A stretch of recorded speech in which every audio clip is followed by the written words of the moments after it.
Nerdverse Nation, we are back to you. After spending the past week previously with our souls trapped in a painting, we have been brought by the great boss man back to this earthly realm. Thank you, boss man.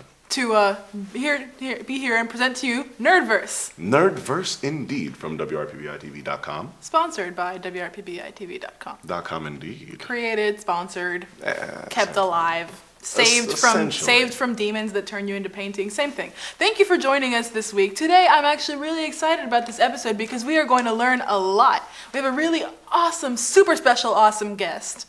And, really? No. Our guest is actually this cup. Well, this is awkward. Anyway, today we're going to be learning about this new alternative form of tabletop gaming that is sort of a mix of D&D and chess, and if you like these things, you will love it. It's totally Absolutely. High fantasy, and maybe even some low fantasy, depending on how tall you are. Anyone can be a part of it. That. Basically, my good people, today is about a game called Cathedr'l Fantasy Role-Playing Chess. Cathedr'l. That's the theme song. Copyrighted Mo Rosana. So, Cathedr'l Fantasy Role-Playing Chess is a tabletop game played on a chessboard, but it utilizes the skills, immersion, and dice rolling of games such as Dungeons & Dragons, Pathfinder, Warhammer. It takes a lot of the immersive storytelling aspects of these games and throws that onto chess, the tried and true strategy game, which has been around for literally thousands of years. It is definitely a game, as she was saying, where if you like tabletop games that actually invoke strategy, that cause you to create a story, and happen to like the strategy games like chess or checkers if you're feeling crazy, this is a game that you will absolutely love.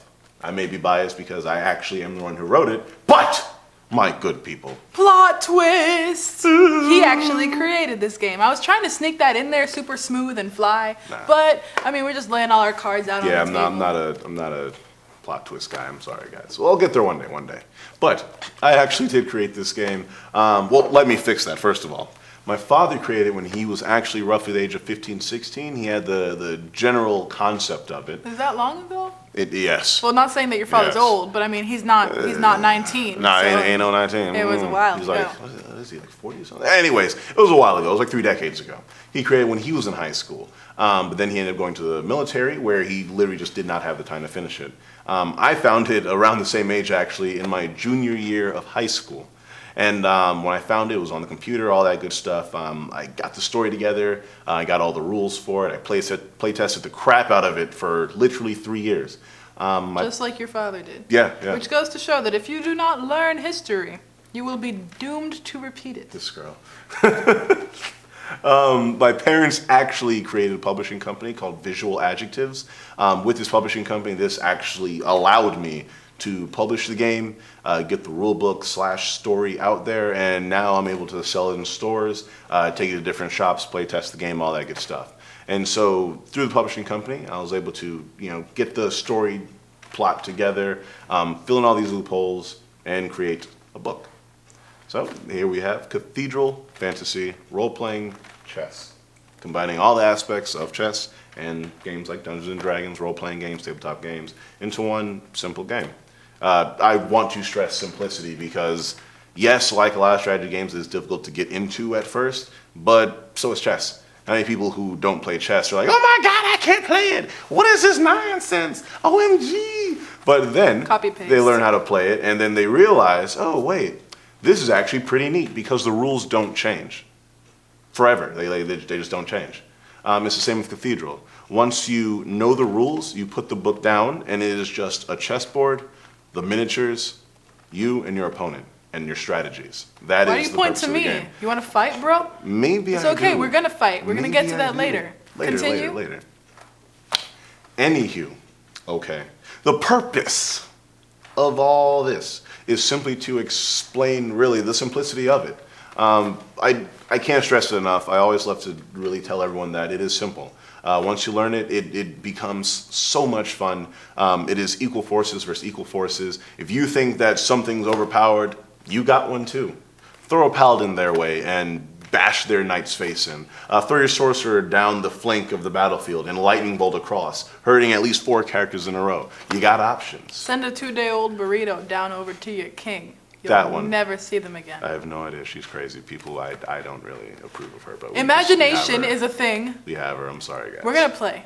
We're gonna play. It's gonna be fun. After the break, we will. Before we start playing, actually, could you tell me a little more about, I guess, the process of how you really like expanded upon your father's world? Oh, perfect. Where to start? Oh gosh. This is our very special guest, people. In case you haven't noticed by now, super special, awesome. I try. I mean, I'm just dropping some hints for you in case you hadn't noticed. I actually didn't know until like 3 seconds ago. I was like, wait a minute, he's our guest. I try. You know, everyone has their. You're distracting me. Stop. Anyways. That's what I do. That's what I get paid for. The game. Well, the story originally started. My father was very interested in a lot of the religions that were around his area. He had friends from a lot of different religions, and where? He was actually in DeLand, which is a very, very country town in Central Florida. The thing is, many religions in Central Florida. There actually were a lot. I can't lie. How many different forms of Jesus can you catch? You would be surprised, actually. Well, you'd be surprised. Yeah. Anyways, stop. Ow! Gosh, anywho. Boss man, smite him!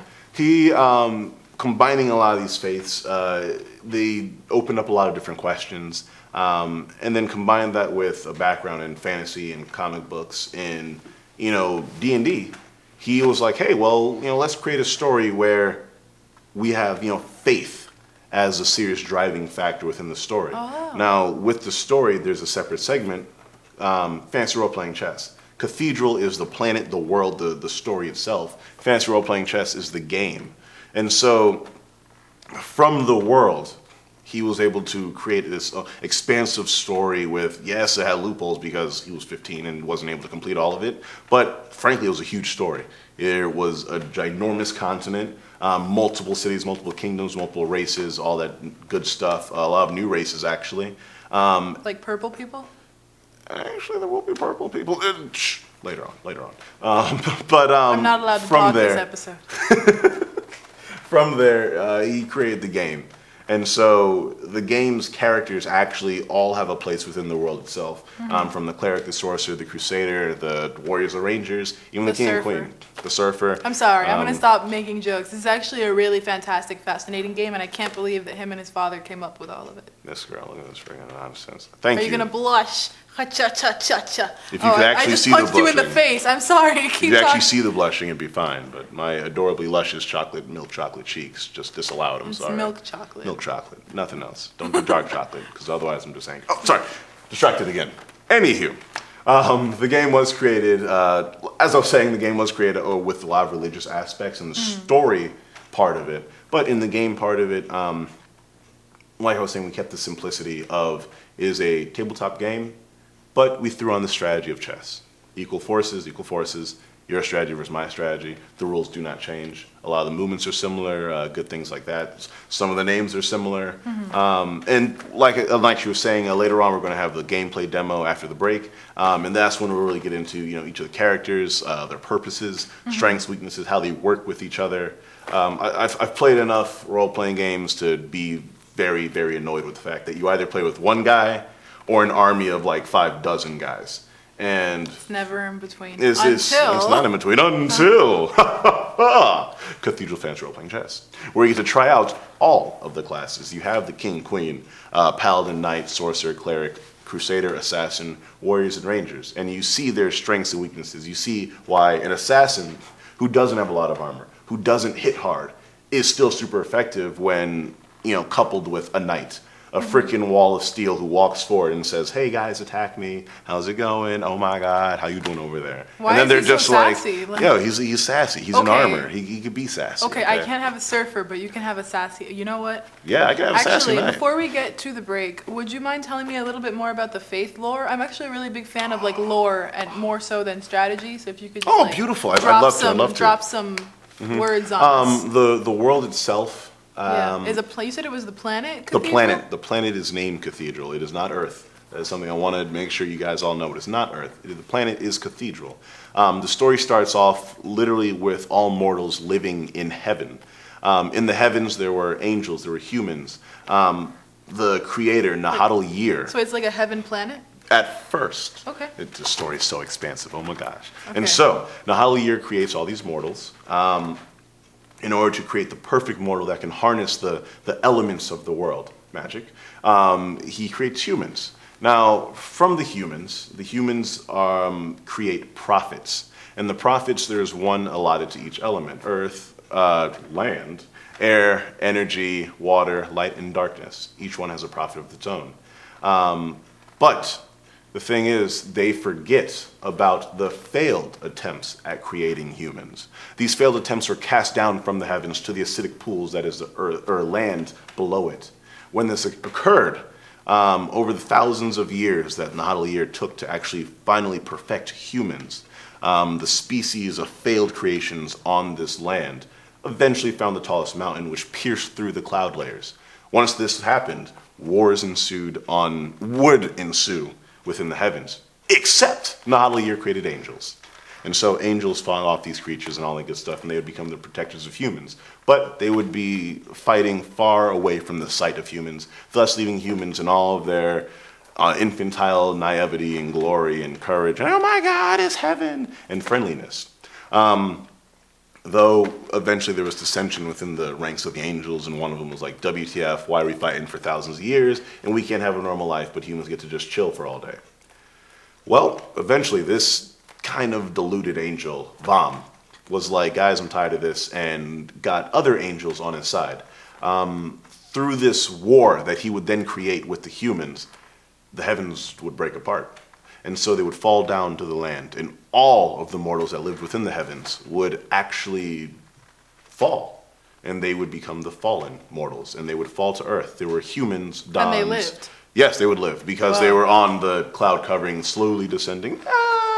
Oh, okay. I thought they just like fell. No, that's just horrible. That's just, how strong are they? So they scary. drink a lot of milk. They do Their drink a lot of bones milk. are really strong. A lot of milk, guys. A lot of milk. In heaven, it's all white anyway. Anyways, so the point is, when they fell, this is year 0, when the mortals finally fell on the planet Cathedr'l, and they would become nomadic, to be honest, because they have no idea where the heck they are. All of their homes are now destroyed, broken apart, and frankly everywhere. And so the humans would become nomadic species across the land. Now the prophets are extraordinarily important, and they frankly are the links of the world itself. Each of the prophets maintains extraordinary power, and they are the ones who can bless power onto their congregation. Whoa. Members who follow the prophets through life and death. Why wouldn't you? Someone who literally harnesses the element. Right. I was wondering if the humans just named them a prophet, and they were like, "You the prophet." Oh no! That was their dictated title. Because they got the element power. Okay. So when they came down, that's what allowed them all the strength and the leading of the people around them. And from there, the story continues on for 2,000 years. And I go through each of the eras between the first 100 years, next 500 years, next 1,000 years, the wars that occur within the world itself, all that good stuff. I definitely see the influence that religion has had on it, but I do see that it's also based on it's its own it's got its own premise and its own lore too. It's still its own mythology, it's still its own fantasy story, all that good stuff. Cool. I'm excited that you told me about it. I'm excited to play now. Oh yeah. So let's cut to break, and then when we get back from the break, we're gonna start playing some Cathedr'l. I like it. Yeah. Alone. Take it easy, guys. We'll see you after the break.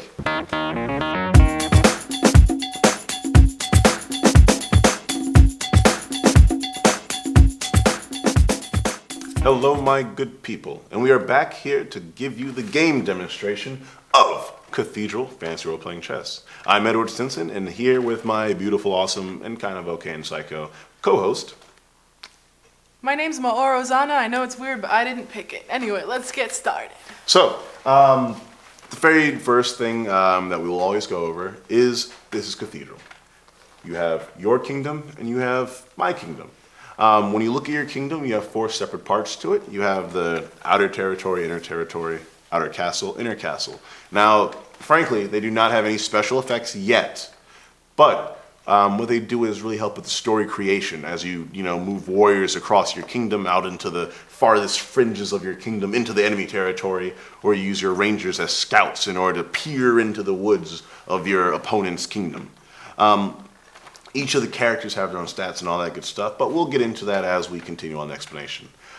You have your king's half of the board, and you have your queen's half of the board. On your king's side are characters of might. So you have characters like the knight, assassin, sorcerer. On the queen's side are characters of faith. You have the cleric, crusader, and paladin. You have 2 warriors and 2 rangers. Now, unlike chess, there are actually a couple spaces on the battlefield. This goes with the story aspect of the game. The sorcerer has their tower of force, and the cleric has the monastery of faith, each of which needs their own space in order to conduct their magics within their towers. Once again, this goes back into the actual story of the game. Clerics and sorcerers, magic users, play a huge part in the 2,000-year history of the world. They've got all the power. They do. It's literally they have all the power. It's insane. So we'll talk about that some other time, my good people. Quickest way to really start the game, let's get into the basics of combat. So let's say I'm going to go first. Now, a warrior, like a pawn in chess, moves 1 square on the first turn. But in this game, you have a facing of your character. So let's say my warrior's in the middle of the board. You have the forward facing of your character and the rear facing of your character. So he can be facing this way, or Yes. you can turn him this way, and then he will.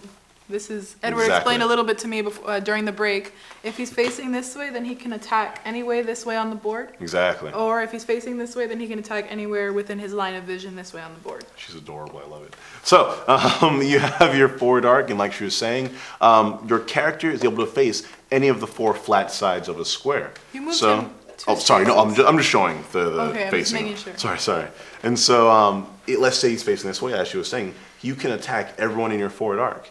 And you also have a rear arc. So certain characters will take advantage of that, like the assassin. He's dangerous. We'll explain that later also. So let's keep on in normal combat. I move my warrior forward. So let's say she wants to meet me in the middle of the battlefield with her warrior. She moves her warrior forward. Now, like a pawn in chess, the warrior's second, or the little ability they have, is a charge move. So they're able to move 2 squares forward on their first turn. And they're in each other's line of vision now, Yes, right? and so now they're both able to attack each other because they are in melee range of each other in the But forward arc. Since I just went 2 spaces, it's your turn now, and Yep. you're going to attack me first. I technically am not locked in melee combat, so I do not need to attack you. So let's say I have some weird strategy and I'm like, haha, I won't attack you yet. And so I move my ranger over to the front line of my battlefield I and don't let him like scout. that. What are you planning? This makes me uneasy. Don't worry about I think I'm going to send my king to kill you. No, I'm kidding. Well, No, that would be a terrible strategic that would move. be, it would be. But I'm just saying. So let's say she has her warrior here, my warrior's here also. Now, in the back of the book, you have your quick reference pages. I play enough games to know that quick references save lives. All right, so here you go. And like I said earlier, the stats do not change. Once you learn the stats, you can put this book down and play with everything you see right here, and you know the entire game. So let's go to your warrior. How many hit points does your warrior have? Warrior has 14 hit points. 14? I realize now you're beating the crap out of me, so I'll put the health dice next to my character. A cool feature of the game, you can literally put Well, I don't dice. have to attack you, like you said. Oh, yeah, you don't have to. I can make a strategic move as well. You can.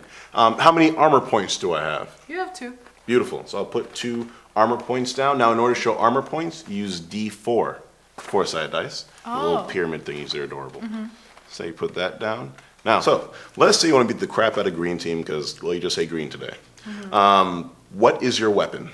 My weapon, a warrior uses a battle axe with 2 attack dice. Yes. And 3 damage. Yes. So you have 2. Oh, actually, it's action dice because Action dice, Yeah. damn it. No, it's fine. The D20s are actually used for a lot of different actions throughout the games, blocking, casting spells, all that good stuff. So in combat, yes, they technically are attack dice. But so take. I'm thinking attack points because of Yu-Gi-Oh! Oh, no, It's yeah. the only strategy game I ever played. You're good. So let's say you're beating the crap out of me with a battle axe. You have 2 AD action dice. Whenever you have a weapon, the AD represent the amount of hits that the weapon causes. So the battle axe, imagine it in real combat, is 2 solid hits. So take 2 action dice. Okay. And now, what is your melee accuracy? Melee accuracy, 11. 11. So with these dice, think of them as separate hits. Each one needs to be 11 or higher. So roll them. And it doesn't matter which order I roll them in? No, you can roll them together, separate, anything you want. Okay, that wasn't a roll. That was more of like a planting them on the... It's okay, it's okay. No! You know what? I'm going to do this. 11 and 18. That's pretty awesome. I did really well. Actually, yeah, you hit like amazingly. I can't lie. So both hit. I mean, it's my talent. Yes. Watch, the first dice was like a 0 or 1. Do these have 0 on them? No, they do not. I'm terribly sorry. So, Bossman. That's good. Thank you, Bossman. Thank you, Bossman. Bossman has saved me again. Saving the life. Saving the life. So. When in doubt, call BOSSMAN. Oh my God, I love WRPBITV.com. That one. So let's say you actually hit me really well. Both hit. Yeah. So you're just completely dead. So you do. Each one hits, and each one causes 3 points of damage. So you see the 2 AD, and the damage next to it is how much damage each hit does. So you do 6 points of damage to me. Now I have 14 health and 2 armor points. Wait, I only do 6. 6 damage. Yeah. 3. Ah. I know, it's okay. I thought I was gonna hit you like 18 now, and 11. If you roll a 19 or 20, that counts as a critical hit, in which case you would do double damage. So you were actually 1 point away from doing 6 damage with 1 hit, 3 damage with the other you would have hit. been so dead in the Oh, no, round. yeah, you would have been doing a crap load of damage. It's not okay. But you did 6 damage. Most characters have about 12 health. Most characters do about 6 damage. So it takes roughly 2, 3, or 4 turns to really take out another character if you're focusing on just on 12 them. health, you said? The warrior, he's a sturdy bastard, actually has 14 health and 2 armor points. Now, normally if I was taking 6 points of damage, I would just go from 14 straight on down to 8. Yeah. But I have armor points. Ugh. I know. So with armor, You got 2 armor points. Yep, you can roll armor saves. Important thing to remember, in this edition, armor is not permanent. So all characters have to roll armor saves on 15 or higher, representing the chances of armor effectively blocking the brunt impact of an axe hitting you on the chest. So in order to make armor saves, I roll a 15 or higher. Now I'm taking 6 points of damage, so I take all 6 damage in my hand, take 1 out, roll them. 3, I fail it, I go down to 1 point of armor. Roll it again. 16, I block that point. Keep going. 19, I block the next one. 15, I block that one.